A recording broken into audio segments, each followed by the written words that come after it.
నేను చెప్పాను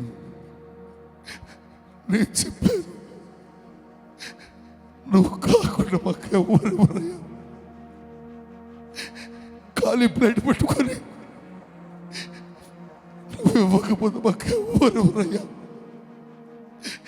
ఏ మనుషుడు, ఏ స్నేహితుడు, ఏ బంధువు ఇవ్వలేడయ్యా, ఇవ్వలేడు.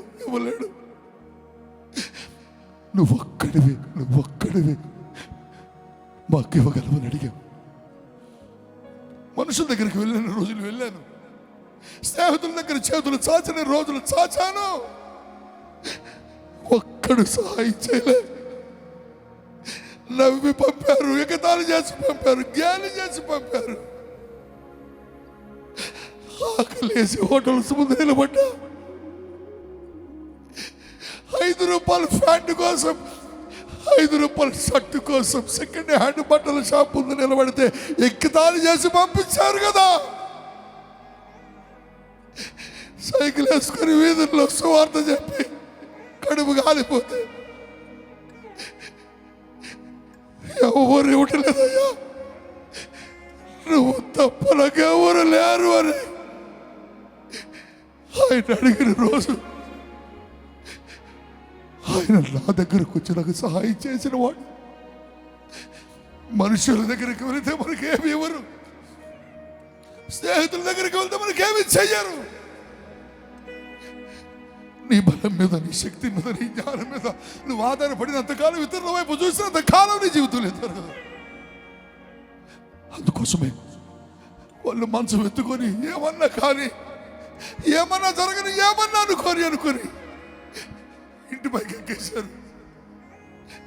ఇంటి వానరు అరుస్తాడు అనుకున్నారులే, కానీ దేవుడు అద్భుతం చేయాలనుకున్నాడు. ఆ మంచంతో పాటుగా దించేశారు.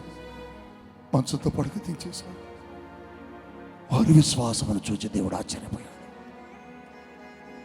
వారి నమ్మకం, వారికున్న ఫెయిత్, వారికున్న విశ్వాసం దేవుడి ఆశ్చర్యపోయేలా దేవుడు చేసి చూశాడు. మా జీవితంలో కూడా అంతే బిడ్డ.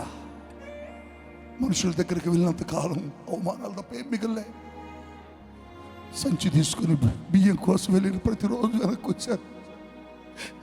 దైవజనుడు అనేది తెచ్చారంటే తేలే ఖాళీ సంచి. 5 రూపాయల కోసం రోడ్డు మీద నిలబడిన రోజు, 2 ఇడ్లీ కోసం ఇడ్లీ పాత్రలన్నీ కడిగించాడు. 2 ఇడ్లీ వన్నా అంటే ఈ ప్లేట్లన్నీ కడుగు తమ్ముడు నీకు ఇస్తారంటే రాత్రి 9 నుంచి 11:30, 12 గంటల వరకు సెకండ్ షో సినిమా అయ్యే వరకు ఆ తోపుడు బండి దగ్గర 2 ఇడ్లీ కోసం ప్లేట్లు కడిగా. మనుషులు ఎప్పుడు కూడా సహాయం చేయలే.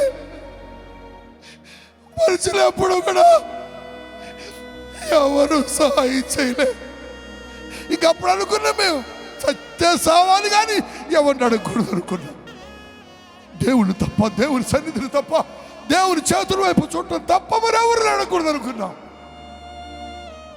ఎక్కడ నవ్వులు పాలయ్యామో, ఎక్కడ అవమానించబడ్డామో, ఎక్కడ ఎగతాళి చేయబడ్డామో, ఎక్కడ తృణీకరించబడ్డామో అక్కడే నా దేవుడు పైకి లేవనెత్తాడు.